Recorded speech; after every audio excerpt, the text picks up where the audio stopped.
भगवान किसके रूप में अवतरित हो गए? पीछे से बोलिए, किसके रूप में अवतरित हो गए?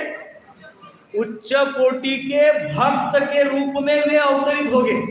देखो, भगवान सतत प्रयत्न करते हैं अच्छा भक्त बनने का, है कि नहीं? भगवान सतत प्रयत्न करते कि चलो मैं अच्छा भक्त बन के दिखाता हूं, और जीव, भटका हुआ जीव सतत प्रयत्न करता है भगवान बनने का।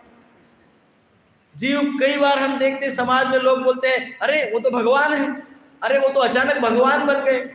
30-40 साल तक अनेकों प्रकार के कार्यकलाप करते रहे और अचानक उनको याद आया वो तो भगवान है, वो तुरंत भगवान बन गए।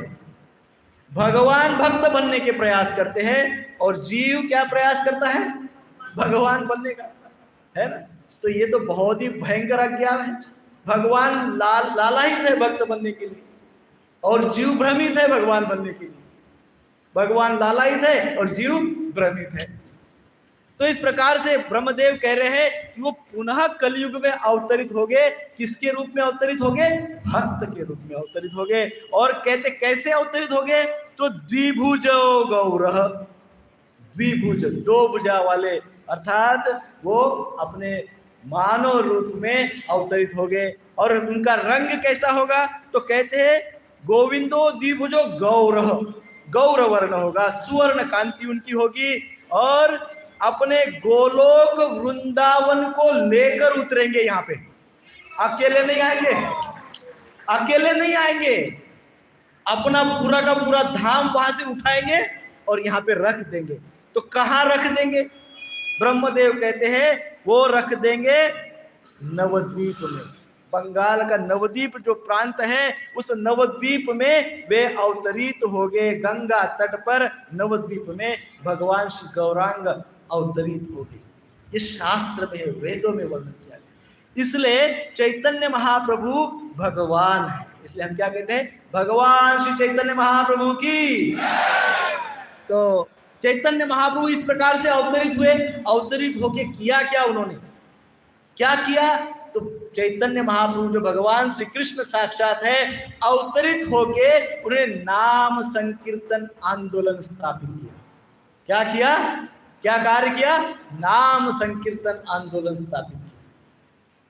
परंतु चैतन्य महाप्रभु को छन्न अवतार भी कहते हैं, गुप्त अवतार भी कहते हैं। क्यों गुप्त अवतार कहते हैं? हमारे भगवान कृष्ण है। हमारे भगवान कृष्ण का मूल बिजनेस क्या है? ओरिजिनल बिजनेस क्या है? गैया चराना, और उसके साथ और एक साइड बिजनेस है, गाय चराना है, और साथ में एक और साइड बिजनेस है, चोरी करना। हमारे भगवान सबसे बड़े चोर हैं। वो चोरी करने की उनको पुरातन आदत है, वो छूटती नहीं है। वो चाहे कितने भी अवतार ले ले, वो चोरी का भाव उनके अंदर आ ही जाता है। तो जब वो चैतन्य महाप्रभु का रूप में आए तो राधा रानी का भाव चुरा के आए, राधा रानी से चोरी कर लिया। क्या चोरी कर लिया? राधा रानी का भाव चोरी कर लिया। भाव चोरी करके, अब कोई चोर जब चोरी करता है, चोर जब चोरी करता है तो खुलेआम घूमता है क्या? बताता है मैंने चोरी किया, मैं ऐसा करता है कोई चोर? वो क्या करता है? छुप जाता है। इसलिए राधा रानी का भाव चोरी किया और चुपचाप नवद्वीप में जाके छुप के बैठ गए, किसी को पता ही नहीं चले, है ना? किसी को पता ही ना चले, और वो राधा रानी का भाव क्या है उसका वो अनुभव करे। इस प्रकार से चैतन्य महाप्रभु फिर नवद्वीप धाम में प्रकट हुए और राधा रानी के भाव में प्रकट हुए। और वहां राधा रानी के भाव में प्रकट होकर, क्योंकि राधा रानी का भाव है तो कृष्ण के बिना रह नहीं सकता।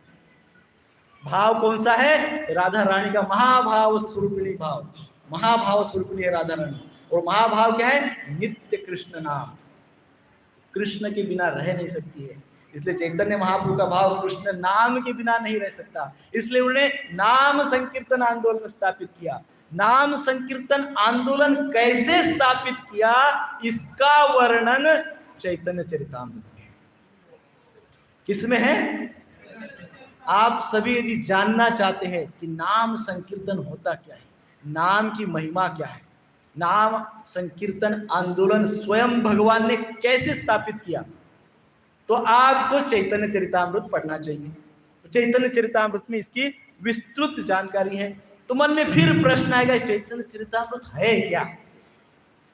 आप कहेंगे भाई हमको भगवत गीता पता है। कुछ बहुत लोग कहेंगे जो आज शायद पहली बार आए होंगे, वो कहेंगे हमको भगवत गीता पता है, हमको भागवतम भी पता है, चैतन्य चरितामृत क्या है? तो चैतन्य चरितामृत अर्थात भगवत गीता जैसे एकदम फंडामेंटल स्टडी है, शास्त्र का एकदम फंडामेंटल बेसिक नॉलेज है, फंडामेंटल नॉलेज, फाउंडेशन है। भगवत गीता को फंडामेंटल स्टडी कहा जाता है, भागवतम को ग्रेजुएट स्टडी कहा जाता है, और चैतन्य चरितामृत को पोस्ट ग्रेजुएट पीएचडी स्टडी कहा जाता है। सो चैतन्य चरितामृत क्या है? तो पीएचडी है। PhD in what? भक्ति शास्त्र की पीएचडी है चैतन्य चरितामृत। 1965 में जब श्रील प्रभुपाद जी तो 3 बार हार्ट अटैक आया था प्रभुपाद जी। तो जिस समय प्रभुपाद जी को हार्ट अटैक आया तो प्रभुपाद जी उस समय कहे थे कि चैतन्य चरितामृत के विषय में बोलते वक्त कहे थे कि Chaitanya Charitamrita is the source of my vitality. Prabhupada ji कहते हैं चैतन्य चरितामृत मेरी जीवन शक्ति है। प्रभुपाद जी क्या कहते हैं? चैतन्य चरितामृत मेरी जीवन शक्ति है। और आगे प्रभुपाद जी कहते हैं चैतन्य चरितामृत उनके गुरु महाराज का अर्थात भक्ति सिद्धांत सरस्वती ठाकुर महाराज का एकदम फेवरेट ग्रंथ है, बहुत प्रिय ग्रंथ है। भक्ति सिद्धांत सरस्वती ठाकुर महाराज लिखते हैं कि कृष्णदास कविराज से जो लिखित जो चैतन्य चरितामृत है, केवल ये चैतन्य चरितामृत समझने के लिए आने वाले समय में केवल ये सीसी चैतन्य चरितामृत समझने के लिए अनेक लोग बंगाली भाषा सीखेंगे। भक्ति सिद्धांत सरस्वती ठाकुर महाराज, भक्ति सिद्धांत सरस्वती ठाकुर महाराज कहते केवल चैतन्य चरितामृत समझने के लिए कई लोग, अनेकों अनेकों जीव, अनेकों अनेकों लोग बंगाली भाषा सीख लेंगे उसके लिए। जैसे अनेक शास्त्रों को समझने के लिए लोग संस्कृत सीख लेते हैं, वैसे ही चैतन्य चरितामृत समझने के लिए कई लोग क्या करेंगे? बंगाली भाषा समझेंगे, बंगाली भाषा सीखेंगे। सो चैतन्य चरितामृत पढ़ने के लिए हमको कुछ बेसिक बातें समझने की आवश्यकता है।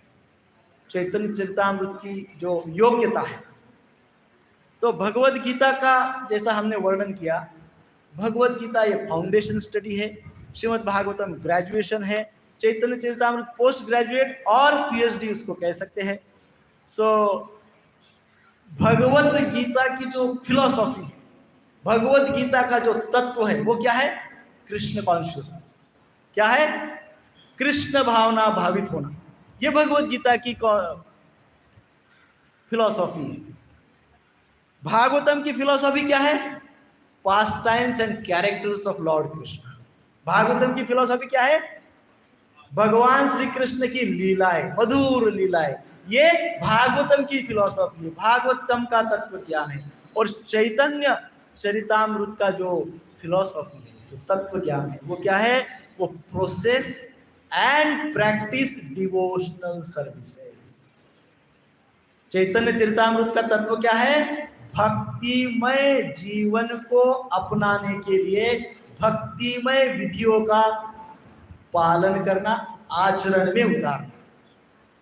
जो सारी विधियां शास्त्र में बताई गई है उन सबको आचरण में लाना, अर्थात process and practice of devotional service, भक्तिमय जीवन को अपनाना। ये चैतन्य चरितामृत की फिलॉसफी है। मैं फिर से एक बार कहूं, भगवत गीता की फिलॉसफी क्या है?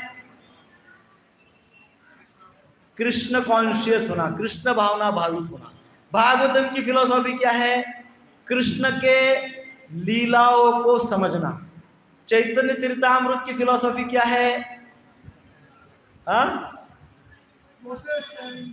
डिवोशनल सर्विस, भक्तिमय सेवा को अपनाना, भक्तिमय सेवा करना, अर्थात ऐसी सेवा है जिसमें भक्ति है वो जीवन भर करते रहना। यह है चैतन्य चरितामृत की फिलॉसफी। अब थोड़ा और आगे चर्चा करते हैं। भगवत गीता का शुरुआत कैसे होता है? भगवत गीता के शुरुआत होती है your I am not body, I am eternal soul. मैं शरीर नहीं हूं, मैं नित्य आत्मा हूं। भगवत गीता के दूसरे अध्याय का 13वां श्लोक, उसमें क्या कहा है? देहिनो अस्मिन् यथा देहे, बोलिए, कौमारं यौवनं जरा तथा देहांतरस्प्राप्तिर् धीरस्तत्र न मुह्यति। तो भगवत गीता की शुरुआत में यह बताया जाता है कि आत्मा नित्य है। जो बाकी बदलाव होते जाते हैं, हम शरीर छोड़ते हैं, शरीर लेते हैं, बाकी बदलाव होते जाते हैं, उससे मोहित नहीं होना चाहिए। परंतु नित्य क्या है? आत्मा नित्य है। इससे शुरुआत होती है भगवत गीता की। और भगवत गीता का सार, कंक्लूजन, भगवत गीता कंक्लूड का होती है सर्वधर्मान परित्यज्य, बोलिए एक सुर में, मामेकं शरणं व्रज अहं त्वां सर्व पापेभ्यो मोक्षयिष्यामि मा शुच। भगवत गीता का कंक्लूजन, भगवत गीता का समापन कहाँ पे होता है? इस श्लोक में, जिसमें कहा गया है सर्वधर्मान परित्यज्य मामेकं शरणं, सारे दूसरे धर्मों का त्याग करके केवल मेरे एक को शरण आ जाओ। ऐसा लास्ट जजमेंट भगवान श्री कृष्ण देते हैं। सार, एंड, कंक्लूजन, समापन ऑफ भगवत गीता, भगवत गीता का समापन करते हैं। जहां भगवत गीता समाप्त होती है वहां भागवतम शुरू हो जाता है। जहां भगवत गीता समाप्त होती है वहां भागवतम शुरू हो जाता है। तो कहां शुरू हो जाता है? प्रथम स्कंद, प्रथम अध्याय, दूसरा श्लोक 1.1.2, धर्म प्रोजित कैटवोत्र परमो निर्मत्सराणाम सताम। अर्थात भागवतम के प्रथम स्कंद के प्रथम अध्याय के दूसरे श्लोक में कहा गया है, रिजेक्ट ऑल चीटिंग रिलीजन्स। जितने भी अपसंप्रदाय है उन सब का त्याग करो and get to the essence. और इसेंस जो है, सार जो है, अमृत जो है, रस जो है, उसको स्वीकारो। सत्य जो है उसको स्वीकारो। और चीटिंग करने वाले, धोखेबाज अपसंप्रदायों का त्याग करो। भगवान ने 18वें अध्याय में भगवत गीता के क्या कहा था? सर्वधर्मान परित्यज्य, सारे धर्मों का त्याग करो। भागवतम के प्रथम स्कंद के प्रथम अध्याय के द्वितीय श्लोक में क्या कहा है? सारे धर्म प्रोजित कैटव धर्म का त्याग करो। Reject all cheating religions, cheat करने वाले अर्थात अपसंप्रदायों का त्याग दो। और फिर क्या स्वीकार करो? तो इसेंस, इसेंस क्या है? भक्ति, धर्म। सो भक्ति का स्वीकार करो। यहाँ पे भागवतम की शुरुआत हुई है। तो हमने देखा जहाँ भगवत गीता समाप्त हुई वहां भागवतम की शुरुआत हुई। अब भागवतम समाप्त कहाँ होता है? भागवतम का समापन होता है 12वें स्कंद का 13वां अध्याय 23वां श्लोक 12.13.23। उसमें क्या कहा गया? नाम संकीर्तनम यस्य सर्व पाप प्रणाशनम प्रणामो दुखे समानस तम नमामि हरिं परम, तम नमामि हरिं परम। अर्थात कहा गया chanting the holy name is the means to destroy all sins। भगवान का नाम जब यदि हम करते हैं तो उससे होता क्या है? ऑल सिंफुल रिएक्शन समाप्त हो जाते हैं, सारी पापों का नाश हो जाता है। भगवान के नाम का जप करने से सारे पापों का क्या होता है? पीछे से बोलिए। ऐसा भागवतम बोल रहे हैं। इसेंस, कंक्लूजन ऑफ भागवतम 12.13.23 इसमें कहा गया है भगवान के नाम का जप करने से सारे पापों का। आज हम सब हैरान हैं, किस लिए हैरान है? हम सब भयभीत है। किस लिए भयभीत है? क्या हमको कोई डरा सकता है? किसी की हिम्मत है क्या किसी की हिम्मत हमको डराए? अरे हम किसी से डरने वाले नहीं है। डरने वाले हैं? नहीं डरने वाले। हम यदि किसी से भयभीत है, किसी से डरने वाले हैं, तो वो केवल अपने कर्मों से। हमको पता नहीं है कि हमने क्या कर्म किए हैं और वो कर्म क्या फल लेके हमारे सामने प्रस्तुत हो जाएंगे, हम उससे भयभीत हैं। तो भागवतम के इस श्लोक में बताया कि डरो मत। यदि हरि नाम का उच्चारण करते हैं, हरे कृष्णा कृष्णा कृष्णा हरे हरे, हरे राम राम राम हरे, तो हरि नाम का उच्चारण करते हैं तो कहा गया सर्व पाप प्रणाशनम, सारे पाप नाश हो जाएंगे। इतना टॉप सीक्रेट, वो भी इतना इजी। भाई हरे कृष्ण महामंत्र कठिन है क्या? कठिन है? किसी को कठिन लगा? कोई संस्कृत के बड़े कठिन शब्द है क्या? नहीं, सिंपल, एकदम सिंपल हरे कृष्ण महामंत्र का उच्चारण कोई भी कर सकता है। इतना साधारण, इतना सरल है। बस एक कंडीशन है जो हमारे प्रभुपाद जी कहते हैं, chanting of holy name is very easy, बहुत सरल है, but you have to take it seriously. Prabhupada ji कहते हैं, परंतु हमको उसको गंभीरता से लेना चाहिए। वो है आसान, परंतु हमको उसमें गंभीरता लानी चाहिए, है कि नहीं? तो इस प्रकार से भागवतम में नाम का महात्म्य बताया है, और नाम से पाप भी कट जाते हैं ये भी बताया है। और हमको भी पता है कि कभी ना कभी हमारे भी ऐसे कर्म रहे होंगे जो पापमय होंगे, ये भी हमको पता है। नाम से वो कट जाते हैं ये भी हमको पता है, परंतु वो नाम कैसे ले, वो हरि नाम कैसे लेवे? तो इसलिए चैतन्य चरितामृत के आदि लीला के 3 अध्याय का 20वां श्लोक, चैतन्य चरितामृत की शुरुआत देखिए, जहां भागवतम समाप्त हो रहा है वहां चैतन्य चरितामृत शुरू हो रहा है। चैतन्य चरितामृत शुरुआत में क्या कहा है? आपनी करीमो भक्ति भाव अंगीकारे, आपनी आचारी भक्ति शिखाई मसबारे, अर्थात I will come to teach the process of chanting by practicing myself। अर्थात चैतन्य महाप्रभु क्या कह रहे हैं? I will come, मैं आऊंगा। भगवान क्या कह रहे हैं? मैं आऊंगा। और किस लिए आऊंगा? टू टीच, मैं सिखाऊंगा कि कैसे नाम जप करते हैं, मैं सिखाऊंगा कि कैसे नाम जप करते हैं, क्योंकि ये नाम जप करने से आपके सारे पाप कट जाते हैं। इसलिए मैं स्वयं आऊंगा, मैं स्वयं बताऊंगा, मैं स्वयं आचरण करके दिखाऊंगा कि किस प्रकार से नाम जप किया जाता है ना? किस प्रकार से नाम जप किया जाता है ये मैं दिखाऊंगा। तो भगवान ये दिखाने के लिए आए हैं कि कैसे भगवान का ही नाम लिया जाता है। और इसकी शुरुआत हुई चैतन्य चरितामृत से, जहां भागवतम का अंत हुआ, वहां से चैतन्य चरितामृत की शुरुआत हुई। अब चैतन्य चरितामृत की इस प्रकार से शुरुआत होते होते चैतन्य चरितामृत का समापन कहाँ होता है? तो ए मत महाप्रभु रात्रन दिवसे आत्मस्फूर्ति नाही कृष्ण भाव वेशे। कंक्लूजन होता है कि श्री चैतन्य महाप्रभु भगवान स्वयं अपने आप को भूल जाते हैं। अपने आप को चैतन्य महाप्रभु भूल गए कि वो कौन है। ये नाम की शक्ति इतनी है कि भगवान स्वयं जब उन्हीं का नाम लेते हैं तो वो अपना अस्तित्व भूल जाते हैं। आप सोचो, भगवान अपना अस्तित्व भूल जाते हैं। भगवान सबमर्ज, पूरी तरह से उस नाम रूपी सागर में डूब जाते हैं, कंप्लीटली सबमर्ज।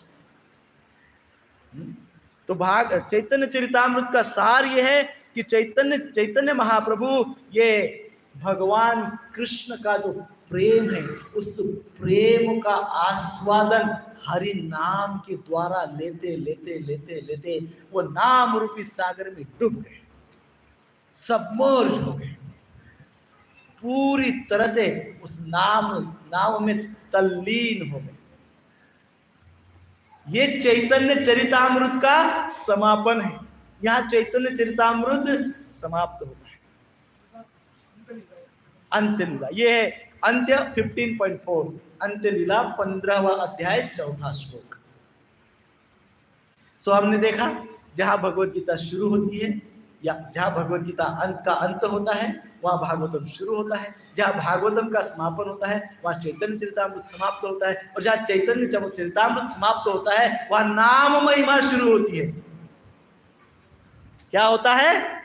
नाम महिमा। नाम की महिमा इतनी अगाध अथाह है कि उसमें भगवान भी डूब जाते हैं। इतना सुंदर। तो चैतन्य महाप्रभु कैसे डूब जाते? चैतन्य लीला को हम थोड़ा संक्षेप में समझे तो चैतन्य महाप्रभु के जीवन के विषय में 48 से 48 ईयर्स तक चैतन्य महाप्रभु इस धराधाम पर अपनी लीला किए। उसमें से 24 साल तक, पहले 24 साल हाउस होल्डर लाइफ, बाल्य लीला और अपना जो गृहस्थी होती है, थोड़ा सा गृहस्थी का जीवन, उसका परिचय है उसमें। और 24 से 48 तक चैतन्य महाप्रभु की संन्यास लीला है। तो 24 से 48 में भी 24 से 30 जो है ये 6 साल चैतन्य महाप्रभु पूरे भारत देश में भ्रमण किए और प्रचार किए। किसका प्रचार किए? हरि नाम का। हरे कृष्ण कृष्ण कृष्ण हरे हरे, हरे राम राम राम हरे। और फिर 30 से 48 भगवान जगन्नाथपुरी में वास किए। उस 30 से 48 में भी पहले 6 साल, 30 से 36 साल, ये 6 साल यदि हम पढ़ेंगे महाप्रभु के चरित्र में तो हमको पता चलेगा कि उन्होंने भक्तों के साथ एसोसिएशन को, भक्त के संग को कितना प्राधान्य दिया। ये 6 साल चैतन्य महाप्रभु के जीवन चरित्र के हमको सिखाते हैं कि भक्तों का संग कितना आवश्यक है, भक्तों के साथ किस प्रकार से आदान प्रदान करना चाहिए। हा? भगवान सिखा रहे कि भक्तों के साथ कैसे आदान प्रदान करना चाहिए, कैसे भक्तों के संग रहना चाहिए, और कैसे भक्तों के उस भाव में भगवान का दर्शन करना चाहिए, भक्तों के भाव में भगवान का दर्शन होना चाहिए। ये 6 वर्ष तक चैतन्य महाप्रभु ने बताया है ना। ददाति गृहणाति गुह्यम आख्याति पृच्छति, है ना। वो पूरा प्रिंसिपल चैतन्य महाप्रभु ने इस 6 वर्ष में दिखाया कैसे भक्तों के साथ आचरण करना चाहिए, व्यवहार करना चाहिए। और उसके पश्चात 36 से 48 12 वर्ष पूरी तरह से ट्रांसेंडेंटल मैडनेस आप बोल सकते हैं, आध्यात्मिक उन्माद, ट्रांसेंडेंटल मैडनेस। चैतन्य महाप्रभु 18 साल तक इस प्रकार से गंभीरा में रहे, उस डीप रियलाइजेशन, डीप कनेक्शन में कृष्ण के साथ गंभीरा में रहे। चैतन्य चरितामृत में ये सारे वर्णन है। लगभग 11,000 श्लोक हो गए चैतन्य चरितामृत के रफली, और ये सारे श्लोकों में इस प्रकार से रसो वैस, जैसे भगवान कहते हैं, संपूर्ण रस है। मेन चैतन्य चरितामृत का जो सोर्स है, जो कृष्णदास कविराज जी ने जो लिखा है चैतन्य चरितामृत, उसका मेन सोर्स है मुरारी गुप्त का जो डायरी है, मुरारी गुप्त का डायरी, और उसके पश्चात स्वरूप दामोदर जी का डायरी। ये 2 भगवान चैतन्य के बहुत निकट पार्षद थे। तो उन्होंने चैतन्य महाप्रभु की सारी लीलाएं अपनी डायरी में लिखी है। मुरारी गुप्त की जो डायरी है, उन्होंने भगवान श्री चैतन्य के बाल लीला से 24वें साल तक की लीलाएं उसमें कवर लिखी हुई है, और उसके आगे का जीवन चरित्र स्वरूप दामोदर जी के डायरी में वर्णन किया हुआ है। तो इस प्रकार से संपूर्ण चैतन्य चरितामृत।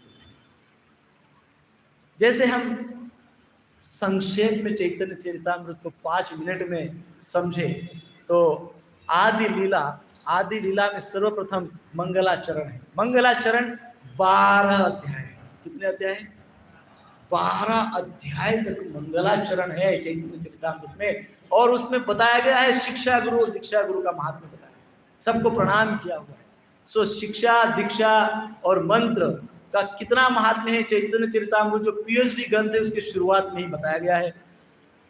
और फिर चैतन्य महाप्रभु का अपने परिकरों के साथ किस प्रकार की चर्चा है उसका संक्षेप में वर्णन है। और चैतन्य महाप्रभु क्यों अवतरित हुए हैं, इसके 3 कारण, उसका भी वर्णन इन अध्यायों में है। अब चैतन्य चरितामृत लिखने का भाव कैसे उत्पन्न हुआ कृष्णदास कविराज ने, क्यों लिखा होगा उन्होंने? हाँ? तो कृष्णदास कविराज जी नवद्वीप में रहते थे। उसी समय नित्यानंद प्रभु के एक शिष्य मिनिकेतन रामदास, बहुत उच्च कोटि के शिष्य थे नित्यानंद प्रभु, बहुत उच्च कोटि। वो एक बार कृष्णदास कविराज जी के यहाँ पे आए। कृष्णदास कविराज जी के यहाँ पे वो आने के पश्चात कृष्णदास जी के जो पृष्ठ थे, जो पुजारी थे या जो उनके ब्राह्मण थे, पारिवारिक ब्राह्मण, उन्होंने ये मिनिकेतन रामदास जी का ठीक से स्वागत नहीं किया, उनके प्रति कुछ अपराध किया, और वो अपराध के कारण वो मिनिकेतन रामदास वहां से क्रोध में निकल गए। कहां से? किनके घर से? सब जाग रहे हैं ना? हरे कृष्णा कृष्णा कृष्णा हरे हरे, हरे राम राम राम हरे। इतना अमृत सागर से भरा हुआ ये हरिनाम है, उसको उच्चारते वक्त कुछ उत्साह तो दिखना चाहिए। हरे कृष्णा कृष्णा कृष्णा हरे हरे, हरे राम राम राम हरे। जब हरे कृष्ण महामंत्र का उच्चारण करते हैं तो ऐसे अनुभव होना चाहिए मानो अमृत पी रहे, ऐसा भाव होना चाहिए, ऐसा फील होना चाहिए, ऐसी अनुभूति होनी चाहिए, क्योंकि पीएचडी से भी आगे है वो हरिनाम। चैतन्य चरितामृत का कंक्लूजन है हरिनाम, है ना? तो इस प्रकार से कृष्णदास कविराज जी के यहाँ से मिनिकेतन रामदास क्रोध में चले गए। फिर कृष्णदास कविराज जी को बहुत दुख हुआ, वो सोचने लगे मैं क्या करूं, मेरे से अपराध हो गया, बहुत दुख हुआ। वो दुखी मन में ही रात के समय सोने लगे, पर नींद नहीं आ रही थी। जैसे तैसे सोए, निद्रा में नित्यानंद प्रभु साक्षात उनके स्वप्न में आए, और उनके स्वप्न में आके उनको कहा कृष्णदास कविराज जी को, आप निकलो यहां से, आप यहां से निकलो। भयभीत हो गया, रे मेरे से तो वास्तव में बहुत ही बड़ा अपराध हो गया, साक्षात नित्यानंद प्रभु कह रहे निकलो यहां से। फिर नित्यानंद प्रभु स्वप्न में आगे कहते हैं, यहां से प्रस्थान करो, वृंदावन जाओ। कहा जाओ? वृंदावन जाओ। और आगे कुछ नहीं बोले, इतना ही बोले, यहां से जाओ वृंदावन। बस यदि हम जैसे जीवों को बोलते तो हम आगे प्रश्न पूछते, वहां जाके क्या करेंगे, कहाँ रहेंगे, कौन हमको प्रसाद देगा। हमको पहले चिंता होगी प्रसाद की, जैसे अभी 2 बज रहा है, अभी कितना देर प्रवचन करेंगे, प्रसाद कब मिलेगा, चिंता है। तो हमको चिंता होती है। परंतु कृष्णदास कविराज जी ने कुछ भी नहीं, स्वप्न में बताया नित्यानंद प्रभु ने, और कृष्णदास कविराज जी वो स्वप्न का आदेश समझकर दूसरे ही दिन प्रातः काल वृंदावन के लिए रवाना हो गए, दूसरे ही दिन। और वृंदावन गए, वृंदावन जाकर संग करने लगे बड़े वैष्णव का। वहां उस समय वृंदावन दास ठाकुर वो चैतन्य भागवतम लिख रहे थे, उन्होंने उस समय चैतन्य भागवत लिखा। परंतु क्योंकि चैतन्य भागवत का जो वॉल्यूम है, जो साइज है, वो बहुत ही बड़ा होने जा रहा था, इसलिए वृंदावन दास ठाकुर ने क्या किया, उस चैतन्य भागवतम को थोड़ा संक्षेप में कर दिया। संक्षेप अर्थात सभी लिया है, परंतु बाल लीलाएं जो है वो बड़ी विस्तृत है, और आगे का थोड़ा थोड़ा संक्षेप में है। तो उस समय वहां पे जो सारे वैष्णव गण थे, आचार्य थे, वो कृष्णदास कविराज जी को कहने लगे कि आगे आप कंप्लीट करो, आगे आप लिखो। परंतु क्योंकि कृष्णदास कविराज जी बहुत ही हम्बल, बहुत नम्र, वो अपने आप को स्वयं को एकदम गलित गात्र समझते थे। मैं इतना विद्वान नहीं हूं, मैं कौन होता हूं जो चैतन्य लीला का वर्णन करूं, मेरे पास क्या योग्यता है, इस प्रकार से वो स्वयं को सोचते थे। एक दिन भक्त उनको आचार्यगण उनको बहुत आग्रह की कि नहीं आप चैतन्य चरितामृत लिखो। और वो उस समय मदन मोहन जी के मंदिर में थे, मदन मोहन जी के मंदिर में बैठे हुए थे, सारे आचार्य उनको आग्रह कर। उतने में मदन मोहन जी के गले में जो हार था वो हार गिर के कृष्णदास कविराज जी के सामने आके गिर पड़ा। और जब ये हार साक्षात मदन मोहन जी के द्वारा उनके पास पहुंच गया, तब कृष्णदास कविराज जी ने सोचा कि नहीं, अब तो मुझे भगवान की आज्ञा है, आचार्यों के आशीर्वाद है, भक्तों की इच्छा है। तब कृष्णदास कविराज जी ने वो ग्रंथ लिखना शुरू किया। उस समय उनका बहुत वृद्धावस्था थी, मे बी अराउंड 90 ईयर्स, 90 वर्ष की उम्र, 90 वर्ष की आयु में उन्होंने शुरुआत की। बहुत सुंदर प्रकार से चैतन्य चरितामृत में उन्होंने वर्णन किया। आगे जीव गोस्वामी ने कृष्णदास कविराज जी का गोविंद लीलामृत पढ़ा, और गोविंद लीलामृत जब जीव गोस्वामी ने पढ़ा तो जीव गोस्वामी ने कृष्णदास जी को कविराज ये टाइटल दिया, और फिर उनको तब से कहने लगे कृष्णदास कविराज। तो इस प्रकार से ये चैतन्य चरितामृत का निर्माण, चैतन्य चरितामृत को लिपिबद्ध प्राकट्य चैतन्य चरितामृत का हुआ कृष्णदास कविराज जी के द्वारा। इस प्रकार से पहले से 12वें अध्याय तक ये मंगलाचरण का वर्णन है, और 13वें अध्याय से आदि लीला में 13वां और 14वां अध्याय है इनकारनेशन, अवतरण, भगवान का अवतार, भगवान का जन्म हुआ, निमाई का जन्म हुआ, बाल लीलाएं हुई, दिव्यत्व का कंफर्मेशन हुआ, है ना, भगवान दिव्य है ना। जैसा हमने शुरुआत में कहा था, भगवान अनेकों प्रकार के लोग अनेकों प्रकार से भगवान को समझते हैं। कोई भगवान, कोई सोचते हैं भगवान ऐसे, भगवान वैसे, गॉड ऐसा है, गॉड वैसे है, गॉड वैसे है। परंतु हम क्या सोचते हैं? हम सोचते हैं गॉड सेफ है, भगवान क्या है? सेफ है। सेफ, सेफ अर्थात SAFE, सेफ सब जानते हैं ना। हमारे हम जिन भगवान को, हम जिसको भगवान समझते हैं वो भगवान कैसे है? Safe, SAFE, S for scripture. Scripture अर्थात शास्त्र में उनका वर्णन है। पहली बात, जैसा शुरुआत में ही हमने बताया, वेदों में भगवान चैतन्य का वर्णन है। तो भगवान कौन है? तो जिनका वर्णन शास्त्र में होता है वे भगवान है। दूसरा ए फॉर एस्ट्रोलॉजी। एस्ट्रोलॉजी अर्थात क्या?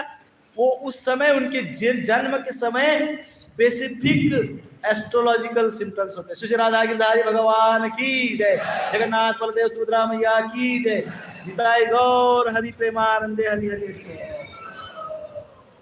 तो इस प्रकार से ए फॉर एस्ट्रोलॉजी, एस्ट्रोलॉजी अर्थात specific planetary position at that time, अर्थात ग्रहों की विशेष रचना होना उस समय, उनके जन्म के समय। A astrology.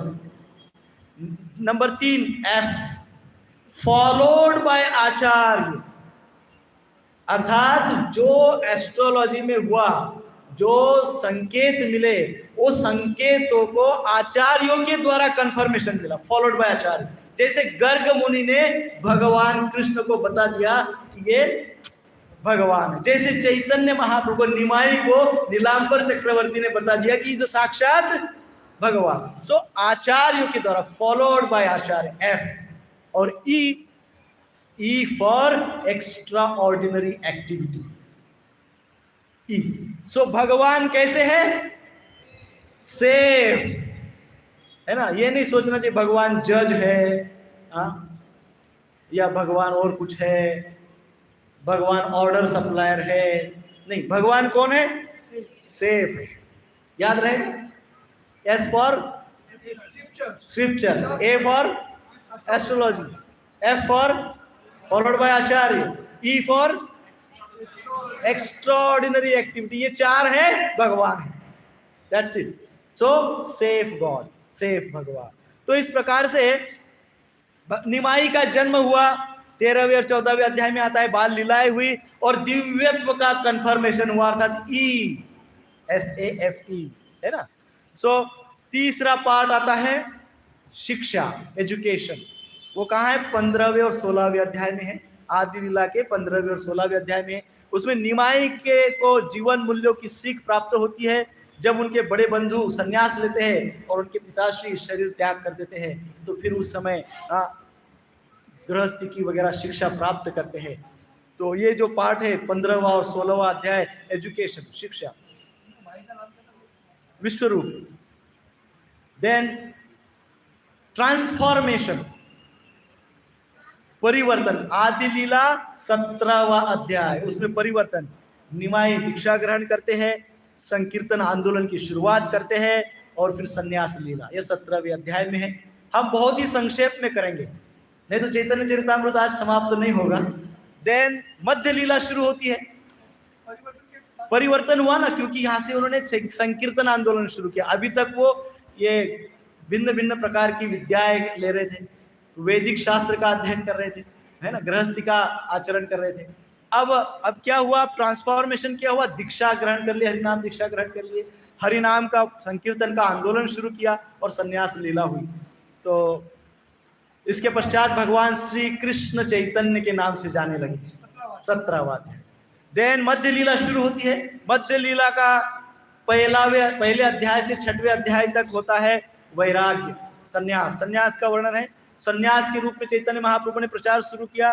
शांतिपुर में अपने परिकरों से मिलने के पश्चात वो फिर अपने सारे परिकरों को, मित्रों को, परिवार को छोड़कर जगन्नाथपुरी के लिए प्रस्थान किए। ये कहाँ पे है? मध्य लीला 1 to 6, मध्य लीला 1 से 6 अध्याय।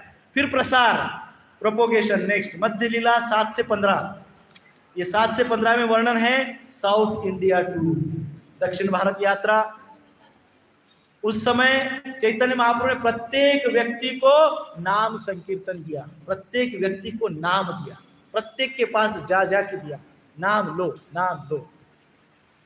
और जब वो वहां से वापिस आए, साउथ इंडिया टूर से जब वापिस आए, तो जगन्नाथपुरी की रथ यात्रा में पहुंचे और जगन्नाथपुरी की रथ यात्रा में उन्होंने इनक्रेडिबल स्पिरिचुअल एक्सटेसी को प्रकट किया। अतिशय सुंदर, उत्कट आध्यात्मिक गुणों को, वो उत्कट भाव को जगन्नाथपुरी में जगन्नाथ रथ यात्रा के दरमियान प्रकट किया। इसका वर्णन आता है मध्य लीला के 7 से 15वें अध्याय में।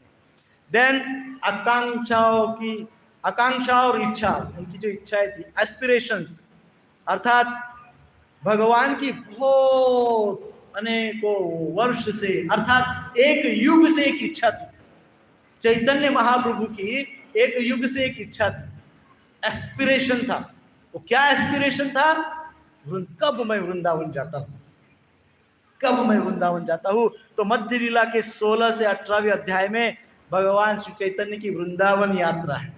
तो वृंदावन में के जाते हैं, वृंदावन में पवित्र तीर्थस्थलियों को निर्धारित करते हैं।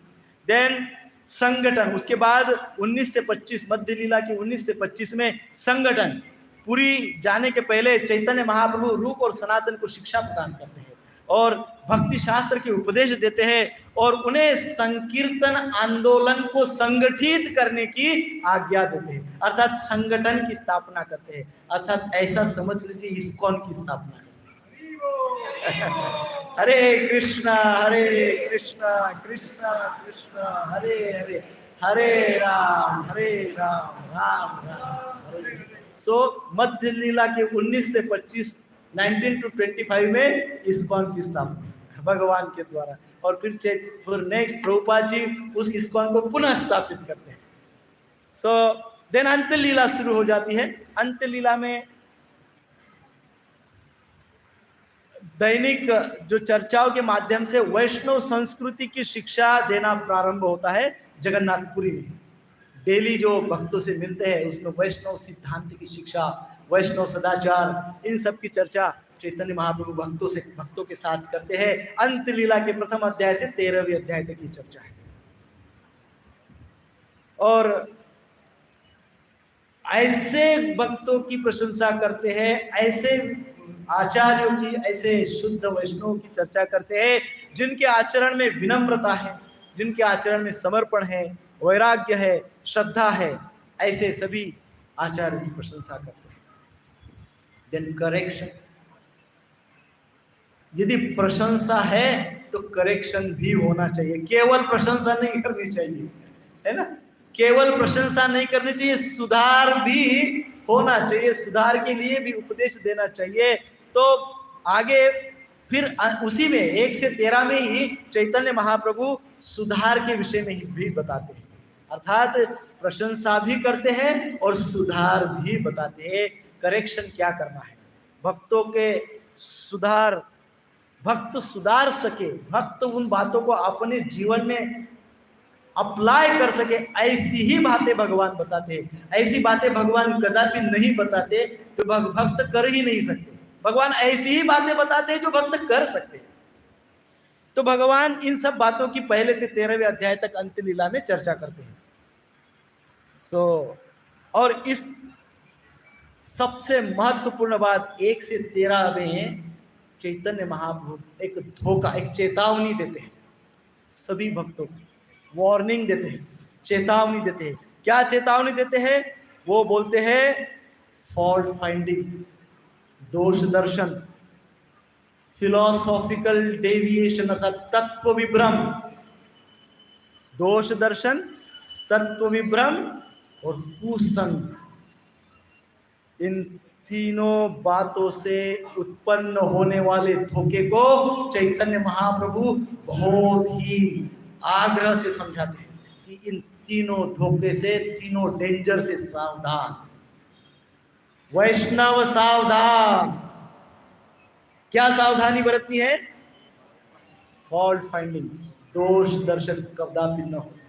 दूसरा फिलोसॉफिकल डेविएशन, कोई मन को अच्छा लगता है तो इसका उसका, ये बाबा वो बाबा का कॉपी करके चर्चा करते बैठना, ये फिलोसॉफिकल डेविएशन है।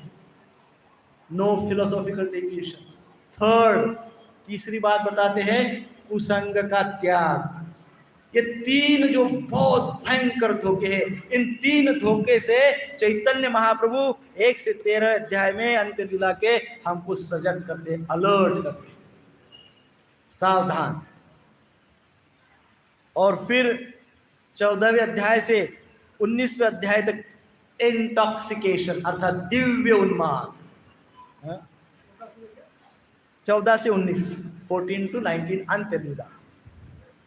दिव्य उन्माद अर्थात अंतिम 12 वर्ष चैतन्य महाप्रभु गंभीरा में रहे। गंभीरा में अर्थात केवल कृष्ण के साथ वो रिलिश किए, दिव्य उन्माद का अनुभव किया। और फिर विरह भाव में भी वो दिव्य उन्माद का अनुभव होता था, प्रकट करते थे दिव्य उन्माद, इंटॉक्सिकेटेड हो जाते थे विरह भाव में। और वो विरह भाव में कृष्ण के प्रति भरपूर प्रेम को प्रदर्शित करते थे, भरपूर प्रेम को गंभीरा में जाते। और फिर अंत में उपदेश, 20 चैप्टर 20 अध्याय 20 अंत्य लीला अध्याय 20, उसमें चैतन्य महाप्रभु उपदेश देते हैं। ऐसा उपदेश जो 700 श्लोक भगवत गीता का सार है, वो सारे भागवतम का सार है, वो है शिक्षाष्टकम। क्या है? अंत्य लीला के 20वें अध्याय में शिक्षाष्टकम अर्थात उपदेश देते हैं, शिक्षा देते हैं। उस शिक्षा में क्या बोलते हैं? उस शिक्षाष्टकम के पहले ही श्लोक में चैतन्य महाप्रभु हरिनाम जप करने के क्या लाभ होते हैं वो बताते हैं। क्योंकि हरिनाम जप पे चैतन्य महाप्रभु ने चैतन्य चरितामृत को कंक्लूड कर दिया शिक्षाष्टकम का वर्णन करके। और शिक्षाष्टकम के पहले श्लोक में क्या बोलते हैं? तो ये भक्ति सिद्धांत सरस्वती ठाकुर महाराज इस पहले श्लोक को बहुत अच्छे से समझाते हैं। वो कहते हैं कि 7 गुण जो है, 7 सद्गुणों का वर्णन जब भक्ति सिद्धांत सरस्वती ठाकुर महाराज करते हैं तो वो कहते हैं कि ये 7 हरिनाम के गुण प्रत्येक भक्त को पता होने चाहिए, प्रत्येक भक्त। और वो कहते चेतो दर्पण मार्जनम, पहला शब्द है चेतो दर्पण मार्जनम, अर्थात क्या, ये हरिनाम जो है वो समस्त दोषों का नाश करता है। कैसे? बद्ध जीव की दर्पण रूपी चेतना पर पूर्व संस्कार और भौतिक इच्छा रूपी जो धूल जमी हुई है, उसको ये हरिनाम क्या करता है? भाई हमारे घर में, सबके घर में मिरर है क्या? किसके घर में मिरर नहीं है? सबके घर में मिरर है, दर्पण है, आईना है कि नहीं? उसके ऊपर यदि मान लो धूल चढ़ गई तो आपको हमको हमारा रियल चेहरा नहीं दिखता है ना? दिखता है क्या? हम जैसे है वैसा नहीं दिखता है, हमारा चेहरा नहीं दिखता है। ये हमारा भौतिक चेहरा, भौतिक रूप। ऐसा ही हमारा एक स्वरूप है। वो स्वरूप देखने के लिए हमारे अंदर भगवान ने इनबिल्ट एक मिरर दे दिया। आपको इधर उधर मिरर ढूंढने की आवश्यकता नहीं, हमारे अंदर इनबिल्ट एक मिरर दे दिया, एक आईना दे दिया, चित्त रूपी, चेतना रूपी आईना दे दिया। अब आपने कहा आप सबके घर में एक मिरर है, साफ करते हैं कि नहीं उसको? कितनी बार साफ करते हैं? डेली करते हैं। हफ्ते में 1-2 बार तो करना ही पड़ता है, उतना तो करना ही पड़ता है। पर जो डेली करते हैं उनको और अच्छा चेहरा दिखेगा उनका, है ना? जो डेली अपना आईना साफ करते हैं उनको अपना चेहरा बहुत अच्छा दिखेगा। ऐसे ही ये चित्त रूपी आईने को भी डेली स्वच्छ करना पड़ता है, डेली स्वच्छ करना पड़ता है। और वो स्वच्छ कौन करता है? हरे कृष्णा कृष्ण कृष्ण हरे हरे, हरे राम राम राम हरे। इस प्रकार डेली यदि हरिनाम का जप हम करेंगे तो चित्त रूपी आईना स्वच्छ हो जाता है, और फिर राधा गिरधारी जी का दर्शन हमको हमारे उस चित्त में, उस आईने में हो जाता है। गिरधारी जी है ना, वो आईने में साक्षात प्रकट हो जाते हैं, उनका दर्शन डेली होने लगता है। ये लाभ होता है। भक्ति सिद्धांत सरस्वती ठाकुर महाराज कहते हैं, भव महादावाग्नि निर्वापणम, सर्व क्लेश, कष्ट और सर्व पापी अवस्था और अविद्या, ये सारे हरिनाम से दूर हो जाते हैं। क्लेश, पापी इच्छाएं, अविद्याएं, ये सब का नाश हरिनाम से हो जाता है। श्रेय कैरव चंद्रिका वितरणम, जीवन मंगलमय हो जाता है। अर्थात जिस प्रकार श्वेत कमल, श्वेत कमल पता है आपको?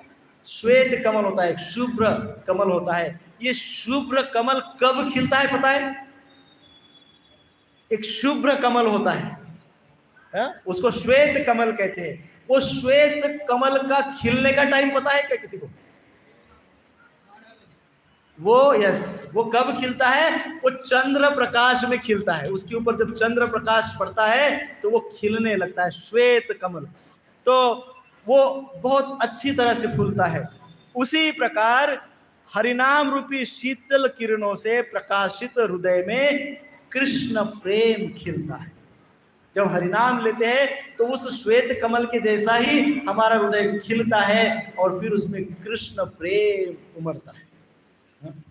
विद्यावधू जीवनम, भगवान का नाम भगवान से अभिन्न है। कृष्ण और कृष्ण का नाम अभिन्न है। वह विद्यावधू जीवनम से वर्णित है। अर्थात उसको ऐसा समझिए कि श्री कृष्ण को सर्वश्रेष्ठ वधु, श्री कृष्ण की सर्वश्रेष्ठ वधु कौन है? श्रीमती राधा रानी। श्रीमती राधा रानी का जो महाभाव है, श्रीमती राधा रानी का जो महाभाव है वही परम विद्या है। इसलिए क्या कहा गया? विद्या वधु जीवन। महाभाव जो है राधा रानी का वही परम भाव है, वही विद्या है। देन कहा आनंदाम बुद्धिवर्धनम, भगवान विभु है और हम अणु है। अणु समान आत्मा जब विभु समान भगवान श्री कृष्ण के चरण कमलों का आश्रय लेता है तो वो आनंद रूपी महासागर में डूब जाता है। प्रतिपदम पूर्णामृत स्वादनम, श्री कृष्ण की कृपा से उनकी आह्लादनी शक्ति हृदय में अवतरित होती है। सबसे पहले क्या होता है? राधा रानी आह्लादनी शक्ति हमारे हृदय में अवतरित होती है, और कृष्ण प्रेम रूपी आनंद रूपी लहरों को विस्तृत, राधा रानी हमारे हृदय में उतरती है, और हमारे हृदय में मान लो पहले से ही कृष्ण प्रेम है, तो फिर क्या करती है राधा रानी, उस कृष्ण प्रेम रूपी सागर को महासागर बना देती है। और इस प्रकार से प्रतिपदम जीव विभिन्न अमृतमय सेवा रसों का आस्वादन करता है और सर्वात्म स्नपनम अर्थात हरिनाम जप स्वार्थी कामनाओं से मुक्त करता है। और इस प्रकार हमको स्वपनम अर्थात सर्वात्म स्वपनम, स्वपनम अर्थात हमारा शुद्धिकरण करता है। परम विजय दे श्री कृष्ण संकीर्तनम। ऐसे श्री कृष्ण संकीर्तन की जय हो। ऐसा है, शुद्ध नाम जप होने से इस प्रकार से सब कुछ होता है। अब हम एक प्रश्न आपको पूछते हैं, हमको जब संसारिक जीवन में छोटा मोटा भी कोई कार्य करना होता है ना, तो किसी का ना किसी का हेल्प लेना पड़ता है कि नहीं? हम छोटा मोटा भी कार्य करते हैं, हम आश्रय लेते हैं, हम सहकार्य लेते हैं, हम हेल्प मांगते हैं कि नहीं मांगते हैं? घर बांधना है तो बैंक से हेल्प मांगते हैं, है ना? नित्य हम आश्रय में, किसी से ना किसी के आश्रय में रहते हैं, किसी से ना किसी से सहकार्य मांगते हैं, है ना? तो जब इतना बड़ा हरिनाम जब हम करने जाते हैं, जब हम हरिनाम की 16 माला जप करने जाते हैं, तो वो क्या आसान है क्या प्रभु जी? आसान है?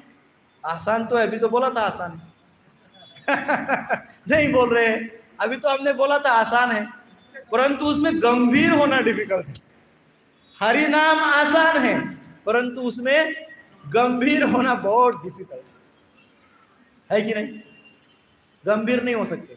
जैसे हरे कृष्ण कृष्ण कृष्ण हरे हरे, हरे राम, नींद लग गई, गंभीरता की कमी है। आसान है, नींद लगती है जब हम हरे कृष्ण, जैसे मतलब हरे कृष्ण कृष्ण कृष्ण, नींद लग गई। अब मैंने कृष्ण कृष्ण तक ही बोला और नींद लग गई। जब मेरी नींद खुलती है तो मैं कैसे शुरुआत करता हूं पता है? हरे राम, जहां से छूटा वहां से मैं शुरुआत करता हूं। हम सब नींद लग जाती है, नींद से उठ जाते हैं और उठने के बाद जहां से छूटा वहां से शुरुआत करते हैं। तो इसका अर्थ क्या हुआ? इसका अर्थ क्या हुआ? आपको अनुभव आया है ऐसा कभी? सभी को आया है? इसका अर्थ क्या हुआ? नींद में भी हरिनाम चल रहा था, लेकिन सचेत नहीं थे। सचेत आपको पता था कि आपने हरिनाम को वहां रोक दिया है। हरिनाम को हरे कृष्ण कृष्ण कृष्ण हरे हरे, कृष्ण कृष्ण हरे हरे, कृष्ण कृष्ण हरे हरे कृष्ण, वही चल रहा है। कृष्ण कृष्ण हरे हरे, कृष्ण कृष्ण कृष्ण हरे हरे के आगे गाड़ी नहीं जा रही, क्योंकि वहां से अचेत हो गए, सचेत नहीं। लेकिन गाड़ी वही चल रही है, अचेत अवस्था में चल रही। तो ऐसे वक्त हमको किसी का आश्रय चाहिए कि हम गंभीर हो जाए, सचेत हो जाए, अवेयर हो जाए, माइंडफुल हो जाए चैंटिंग में, है ना? वी आर मिसिंग माइंडफुलनेस, सजगता, अवेयरनेस, माइंडफुलनेस जब में हम मिस करते हैं। ये चैतन्य महाप्रभु को पता था, चैतन्य महाप्रभु को पता था। इसलिए उन्होंने क्या किया? इसलिए उन्होंने 5 स्टार को यहाँ पे स्वयं के साथ और 4 स्टार को लेके अवतरित हो गए। 5 स्टार अवतरित हो गए 5 स्टार कौन कौन है? जय श्री कृष्ण चैतन्य पहला स्टार, प्रभु नित्यानंद दूसरा स्टार, बोलिए श्री अद्वैत तीसरा स्टार, गदाधर चौथा स्टार, श्रीवास 5वां स्टार। 5 आ गए हमको हेल्प करने के लिए, हमारे जप में गंभीरता लाने के लिए 5 आ गए, ताकि हम जप में गंभीर हो जाए। भगवान स्वयं 4 को साथ में लेके आए। जैसे श्रीवास ठाकुर शुद्ध नाम आश्रय है। सो यदि हम शुद्ध नाम का उच्चारण करना चाहते हैं तो श्रीवास ठाकुर को पहले प्रार्थना करना चाहिए, उनको प्रणाम करना चाहिए, उनको प्रार्थना करना चाहिए, उनको स्मरण करना चाहिए, उनको कहना चाहिए कि हे श्रीवास ठाकुर जी, हे नारद मुनि, कृपा करके मेरे अंदर नाम जप की, शुद्ध नाम जप की योग्यता प्रदान करें प्लीज। ऐसी हेल्प मांगे उनको, श्रीवास ठाकुर को, नारद मुनि को। वो तुरंत हेल्प, उसी के लिए खड़े हैं। वो खड़े ही है, बैठे नहीं। कहीं देखा अपने मंदिरों में उनका विग्रह खड़े हैं, तत्पर है तुरंत हेल्प के लिए तैयार है। शुद्ध नाम आश्रय, शुद्ध नाम जप करने के लिए श्रीवास ठाकुर को आश्रय मांगना चाहिए, उनकी प्रार्थना करनी चाहिए। नेक्स्ट है श्री अद्वैताचार्य। अद्वैताचार्य पंचरात्र विधि आश्रय। अद्वैताचार्य कौन है?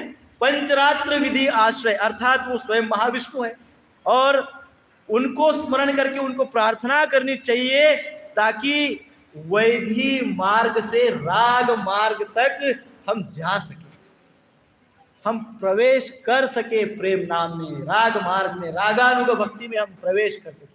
अभी हम साधन भक्ति में, वैधि भक्ति में है। वैधि भक्ति से राग भक्ति तक जाने के लिए अद्वैताचार्य को प्रार्थना करना चाहिए, क्योंकि वो पंचरात्र विधि आश्रय है। क्या है? पंचरात्र विधि आश्रय। वो हमको क्या करेंगे? विधि से राग तक ले जाएंगे, वैधि भक्ति से रागानुग भक्ति तक ले जाएंगे। सो उनको प्रार्थना करनी चाहिए। अद्वैताचार्य और भगवान चैतन्य महाप्रभु के बहुत निकट संबंध, बहुत क्लोज एसोसिएट, बहुत नित्य परिकर।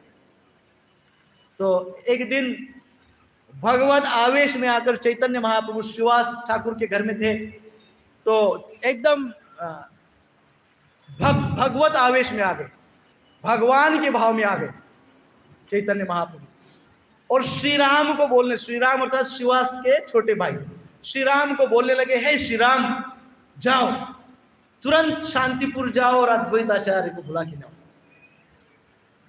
उनको उनके पत्नी के साथ पूरी पूजा सामग्री को के साथ लेके आओ। उनको कहो कि जिनकी पूजा तुम इतने वर्षों तक किए, इसलिए किए, आप चाहते थे कि वो इस धराधाम पे अवतरित हो जाए, वो आ गए हैं और अब चलो उनकी पूजा करने के लिए। हे श्री राम, जाओ और अद्वैताचार्य को लेके आओ। तो श्री राम तुरंत गए शांतिपुर, और शांतिपुर में जाकर अद्वैताचार्य को कहने लगे, हे आचार्य, बहुत ही आनंद की वार्ता है, भगवान स्वयं साक्षात नवद्वीप में अवतरित हुए हैं और उन्होंने आपको बुलाया है, उन्होंने आपको बुलाया है। अद्वैताचार्य सोचने लगे, वो जानते तो थे कि नवद्वीप में कुछ ऐसी न्यूज चल रही है, भगवान आए हैं वगैरह। वो सुने सुने सुने, और जो संशय मन में था उन्होंने श्री राम को बोला। वो बोलते हैं, कौन से शास्त्र में लिखा है कि नवद्वीप में एक बालक भगवान बनेगा? कहाँ लिखा है? मैं क्यों आऊं? अद्वैताचार्य।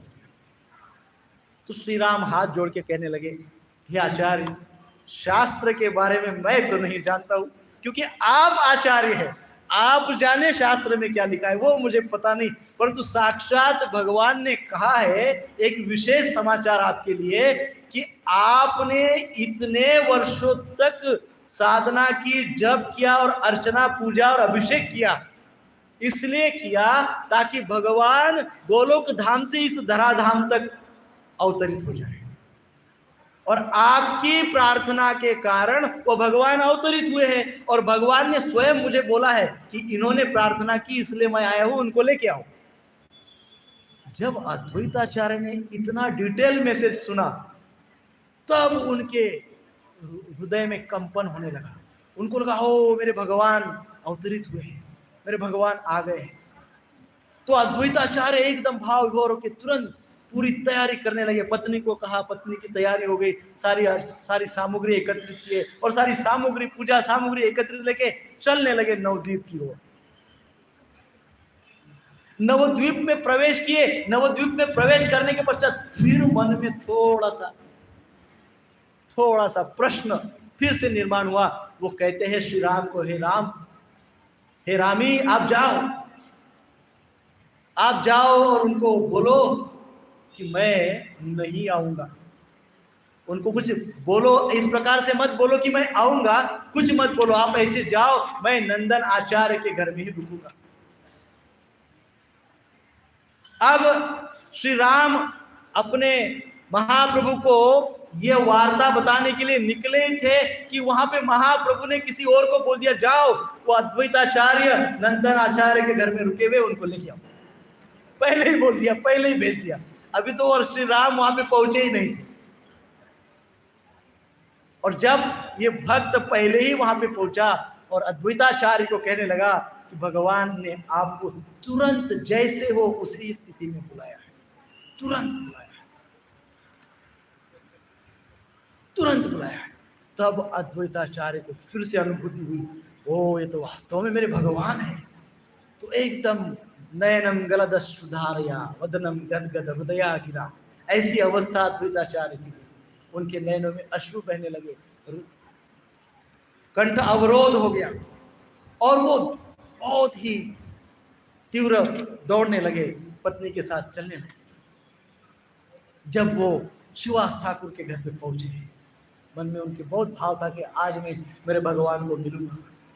जब वो जाते हैं शिवास ठाकुर के आंगन में पहुंचते हैं तो देखते हैं शिवास ठाकुर के घर पे पहुंचे हैं तो चैतन्य महाप्रभु ऐसे स्थान पर बैठे हैं जो भगवान श्री विष्णु का स्थान है। और जैसे ही अद्वैताचार्य वहां पे पहुंचे वो देखते कि 33 कोटि देवी देवता वहां पे पहले से ही उनका पूजन कर रहे हैं। सारे देवी देवताओं को देख लिया और उनका पूजन, और जो वेदी पे जो बैठे हैं वो भगवत स्वरूप भगवान विष्णु का साक्षात स्वरूप को देख रहे हैं और उनका पूजन हो रहा है। और नित्यानंद प्रभु छत्र धरे हुए हैं, हाँ? और इस प्रकार से उनका सभी पूजन कर रहे हैं।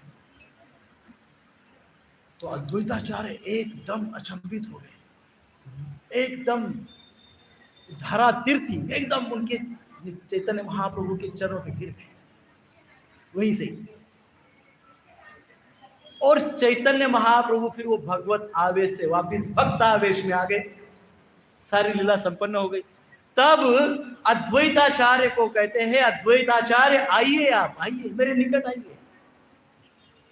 और अद्वैताचार्य जैसे ही निकट आए चैतन्य महाप्रभु को आलिंगन करते हैं, चैतन्य महाप्रभु उनको स्वीकारते हैं, उनको कहते कि हे आचार्य, आप तो मेरे ऊपर कृपा करें, आप तो आचार्य है, आपके हृदय में कृष्ण भक्ति इतनी भरी है कि आपने तो मुझे आशीर्वाद देना ही चाहिए, आप मुझे आशीर्वाद दीजिए।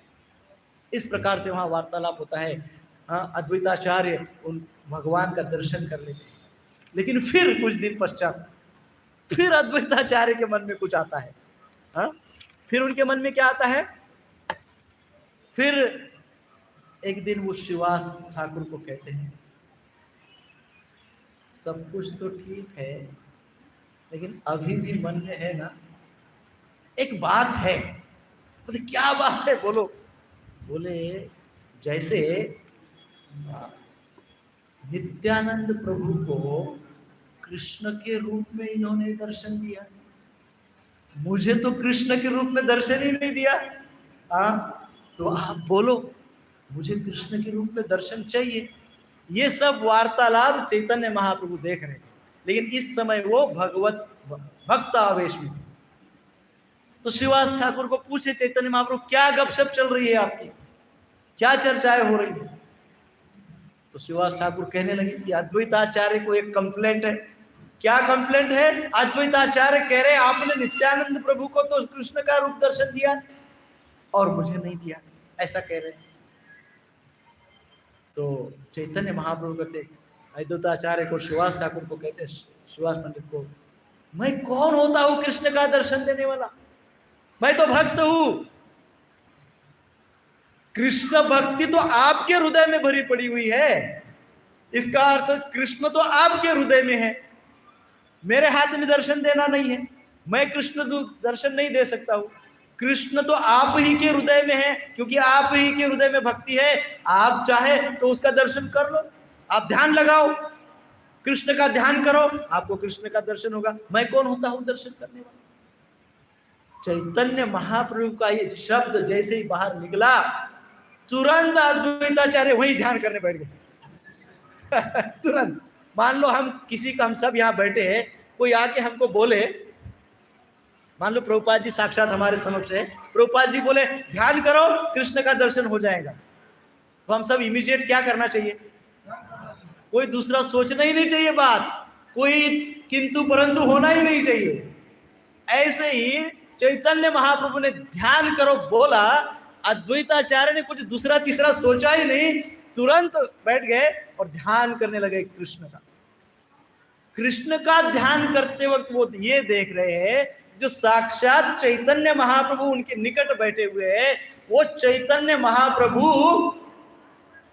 कृष्ण का रूप धारण करके ऐसे उनके हृदय में चले गए। चैतन्य भागवत में विस्तृत वर्णन, चैतन्य भागवत में वर्णन, वो चैतन्य महाप्रभु कृष्ण का रूप लेकर साक्षात उनके हृदय में चले गए और हृदय में स्थित होकर उनको कृष्ण भक्ति का उन्माद वो अनुभव करवा रहे हैं और वो इतने भाव विभोर हो रहे, उत्कट भाव उनका प्रकट हो रहा है अद्वैताचार्य। और फिर धीरे धीरे कुछ समय पश्चात वही श्री कृष्ण का रूप जो अंदर गया था वो जब बाहर निकला तो चैतन्य महाप्रभु के रूप में बाहर निकल के फिर बैठ गया। ऐसे देखने, ध्यान के पश्चात देखने लगे तो चैतन्य महाप्रभु कहते, हे आचार्य क्या हुआ? कुछ सहमे सहमे लग रहे हो, व्हाट हैपेंड? क्या हुआ? विस्मित हो रहे हो, क्या बात है? तो वो कहने लगे, हे भगवान, अब मैं एक बात से पूर्णतः कन्विंस हो गया हूं, मान गया हूं कि आप ही मेरे भगवान हैं। वहां साक्षात प्रणाम करने लगे अद्वैताचार्य। चैतन्य महाप्रभु, मैं भगवान नहीं हूं, क्योंकि इस समय चैतन्य महाप्रभु भक्त के आवेश में, मैं भक्त हूं, मैं भगवान नहीं हूं, भगवान तो आपके हृदय में है, मैं भक्त हूं। तो चैतन्य महाप्रभु कहते हैं, मैंने कुछ नहीं किया, जो भी कुछ है वो आपका भाव है। हो सकता है आपको स्वप्न हुआ होगा, हो सकता है आपको स्वप्न हुआ होगा ऐसे। तो आचार्य कहते, मैंने भी तो कुछ पढ़ा है, मैंने भी तो कुछ शास्त्र अध्ययन किया है, मैंने साक्षात देखा, आप उठे, खड़े हो गए, आपका कृष्ण हो गया और वो मेरे अंदर गया, और जब आप आए तो कृष्ण के चैतन्य महाप्रभु हो गए और आप बैठ गए। ये स्वप्न नहीं हो सकता। शास्त्र के अध्ययन के आधार पर मैं कह रहा हूं कि हाँ, मैं भगवान। इस प्रकार से चैतन्य महाप्रभु का और अद्वैताचार्य का विशेष संबंध है, बहुत विशेष संबंध है। अद्वैताचार्य और चैतन्य महाप्रभु एक प्रकार से, अद्वैताचार्य ईश्वरपुरी के गुरु बंधु है, इसलिए भगवान चैतन्य अद्वैताचार्य का विशेष रिस्पेक्ट करते थे, गुरु तुल्य। ऐसा कभी कभी भक्तावेश में आके उनको समझते थे, इसलिए कई बार उनके चरणों की धूली वो ले लेते थे, भागते थे उनके पीछे और उनको एकदम फोर्सफुली उनके चरणों की धूली लेके अपने माथे पे चैतन्य महाप्रभु लगाते थे। और इससे अद्वैताचार्य बहुत परेशान होते थे, बहुत दुखी हो जाते थे, बहुत कष्टी हो जाते थे, परेशान हो जाते थे। एक बार ऐसे ही किया, उनको बड़ा क्रोध आया, ये मेरे चरणों की धूली लेते हैं, अपने चरणों की धूली लेते वक्त मुझे लेने नहीं देते। एक दिन चैतन्य महाप्रभु बैठे ध्यान कर रहे थे, अपने एक्सटर्नल कॉन्शियसनेस नहीं थी उनकी, मतलब आंतरिक भाव में चले गए, और अद्वैताचार्य ने देखा, चुपचाप गए और चोरी चोरी उनके चरणों की धूली ली और अपने माथे पे लगा दी। और उसके बाद चैतन्य महाप्रभु ध्यान से बाहर आ गए। ध्यान से बाहर आने के पश्चात नृत्य करने लगे, संकीर्तन करने लगे। संकीर्तन नृत्य करते वक्त महाप्रभु कहते हैं, मैं जब रोज नृत्य करता हूं तो जो एक्सटेसी, जो मुझे दिव्यत्व का अनुभव होता है, वो नहीं हो रहा है। वो आज मुझे नृत्य में नहीं, क्योंकि हमारे भगवान तो डांस में ही सब अनुभव करते हैं, है ना, तो उनको नृत्य का अनुभव, वो एक्सटेसी का अनुभव नहीं हो रहा है नृत्य में। तो चैतन्य महाप्रभु पूछने लगे, इसमें से किसी ने मेरे चरण की धूली चोरी की है क्या? तो अद्वैताचार्य हाथ जोड़ के बोले, हे प्रभु, हे भगवान, वो चोर मैं ही हूं। मैंने आज आपके चरणों की धूली चुरा कर अपने मस्तक पे धारण की। चैतन्य महाप्रभु कहते हैं, आचार्य तुम चोर हो तो मैं डकैत हूं, मैं डाकू हूं, मैं छोड़ूंगा नहीं, मैं भी आपके चरणों की रज लूंगा। उनके पीछे दौड़े, उनको पकड़े। अद्वैताचार्य तो वेरी ओल्ड मैन, बहुत उम्र उनकी हो चुकी थी, और चैतन्य महाप्रभु तो वेरी यंग। उन्हें तुरंत उनको पकड़ा और उनके चरणों की रज लेके मस्तक पे लगाई। तब अद्वैताचार्य, 2 मिनट है और, तब अद्वैताचार्य सोचे, अब तो मैं इनको सिखाऊं, ये तो बहुत अपराध करवाते हैं मेरे से, अब तो इनके चरणों की रज लेके ही रहूंगा। और ऐसे भयंकर आवेश में वो नवद्वीप से फिर वापिस शांतिपुर चले गए। जब शांतिपुर गए तो वहां पे उन्होंने सोचा ऐसे अब ये मानने वाले नहीं, अब मैं इनको सिखाऊंगा। वहां पे जाके उन्होंने क्या प्रचार करना शुरू किया? उन्होंने प्रचार करना शुरू किया कि ज्ञान भक्ति से श्रेष्ठ है। क्या प्रचार शुरू किया शांतिपुर में जाके? ज्ञान भक्ति से श्रेष्ठ है। योग वशिष्ठ के प्रवचन लेते थे योग वशिष्ठ पे अद्वैताचार्य प्रवचन देते थे। चैतन्य महाप्रभु को पता चल गया, बहुत बहुत क्रोध आया, बहुत क्रोध आया। नित्यानंद प्रभु कहे, हे नित्यानंद प्रभु चलो हमारे साथ शांतिपुर। पूरे क्रोध में, एकदम क्रोध में चैतन्य महाप्रभु नित्यानंद प्रभु के साथ शांतिपुर की ओर दौड़े। सीधे अद्वैताचार्य के घर, आचार्य निकलो बाहर, क्या कर रहे हो? ज्ञान श्रेष्ठ है कि भक्ति श्रेष्ठ है? आते से कोई पानी नहीं, कुछ नहीं, आसन नहीं, कुछ नहीं, सीधे आते से पहुंचे, ज्ञान श्रेष्ठ है कि भक्ति श्रेष्ठ है? अद्वैताचार्य को भी अभी उनके चरणों की रज लेनी थी। अद्वैताचार्य बोले ज्ञान श्रेष्ठ है। ज्ञान श्रेष्ठ है? कहां से ये उठा के लाया तुमने? ज्ञान श्रेष्ठ है? अभी दिखाता हूं तुमको ज्ञान कैसे श्रेष्ठ है। दौड़ पड़े अद्वैताचार्य की ओर, अद्वैताचार्य को पकड़ा और जो ठूसे मारने लगे। ज्ञान श्रेष्ठ है, दे धड़ाम, ज्ञान श्रेष्ठ है, दे धड़ाम उतने में माता सीता अंदर से, अद्वैताचार्य की पत्नी अंदर से दौड़ते दौड़ते बाहर आई। हे प्रभु, ये जो ओल्ड मैन, ये वृद्धावस्था को प्राप्त कर चुके हैं, उनको गिरा दिए चैतन्य महाप्रभु ने और उनके छाती में बैठ के मार रहे। ज्ञान श्रेष्ठ है कि भक्ति श्रेष्ठ है? ऐसे बहुत। तो माता सीता कहती है कि अरे उनको छोड़ो, ये बहुत उम्र के हैं, उनकी उम्र हो गई है। लेकिन चैतन्य महाप्रभु छोड़ते नहीं। और इस अवस्था में क्या होता है, चैतन्य महाप्रभु जो उनको गिराते हैं तो उनके चरण उनके ऊपर रख देते हैं, उनके चरणों की धूली उनके पूरे शरीर को लग जाती है और खूब मारते हैं। तब अद्वैताचार्य जोर से हंसने लगते हैं। हे प्रभु, आप मेरे भगवान हैं, आप मेरे प्रभु हैं, अंततः मैंने आपको पा लिया है। अभी तक आप मुझे गुरु तुल्य मैं आपका दास हूं, मुझे आप गुरु तुल्य समझते हैं। आज तो आपने मेरी पिटाई कर दी ना, इसका अर्थ होता है मैं आपका शिष्य हूं, आप मेरे गुरु हैं। पिटाई तो गुरु ही शिष्य की करते हैं ना, तो आपने मेरी पिटाई की, अर्थात ये आप ही ने सिद्ध किया है कि मैं आपका शिष्य हूं, आप मेरे गुरु हैं। और जहां थोड़ी सी चरण रज की मुझे आवश्यकता थी आपके, वो तो थोड़ी चरण रज छोड़ दीजिए, आपने साक्षात अपने सारे संपूर्ण चरण मेरे संपूर्ण शरीर पे रख दिए हैं। प्रभु आप ही मेरे भगवान हैं और आप ही मेरे गुरु हैं, और मैं मेरे प्लान में सक्सेस हो गया हूँ, यशस्वी हो गया हूँ। ऐसा बोलकर फिर चैतन्य महाप्रभु बड़े आनंद से, बड़े उत्साह से अद्वैताचार्य को गले लगाते हैं। और इस प्रकार से अद्वैताचार्य की कृष्ण भगवान चैतन्य के प्रति भक्ति है। तो इसलिए अद्वैताचार्य को हमने ये भाव, ये पंचरात्र विधि आश्रय उनको मांगना चाहिए कि हे अद्वैताचार्य, ये जो हमारे अंदर वैधि भक्ति है, ये जो हमारे अंदर ज्ञान का स्तोम है, इससे हमको थोड़ा रागानुग भक्ति तक ले जाइए, आश्रय दीजिए, पंचरात्र विधि का आश्रय दीजिए। फिर गदाधर पंडित भाव आश्रय अर्थात राधा रानी, गदाधर पंडित अर्थात राधा रानी। तो कृष्ण प्रेम के प्रारंभिक अवस्था का आश्रय है। भगवान कृष्ण की सेवा में हम लगते हैं, प्रारंभिक अवस्था होती है, प्रेम का अनुभव थोड़ा थोड़ा होता है, तो वो अनुभव और गाढ़ा हो जाए, और विस्तृत हो जाए, इसलिए कृष्ण प्रेम के प्रारंभिक अवस्था का आश्रय अर्थात भाव आश्रय। तो गदाधर पंडित को प्रार्थना करना चाहिए, हे गदाधर पंडित कृपा करके हमको भाव भक्ति के स्तर तक उन्नत करें, ऐसी प्रार्थना, क्योंकि वो भाव आश्रय है। और देन नित्यानंद प्रभु प्रेम आश्रय, बलराम जी, निताई को याचना करनी चाहिए कि हे निताई कृपा करो, निताई गौरांग, निताई गौरांग, निताई गौरांग गौर, ऐसी प्रार्थना करनी चाहिए। हे नित्यानंद रोज प्रार्थना करनी चाहिए, क्योंकि वो महागुरु भी है। तो ऐसा जप करने से प्रेम नाम की अवस्था हम प्राप्त कर सकते हैं। निताई गौरांग, निताई गौरांग, निताई गौरांग, ऐसे को प्रार्थना कर सकते हैं।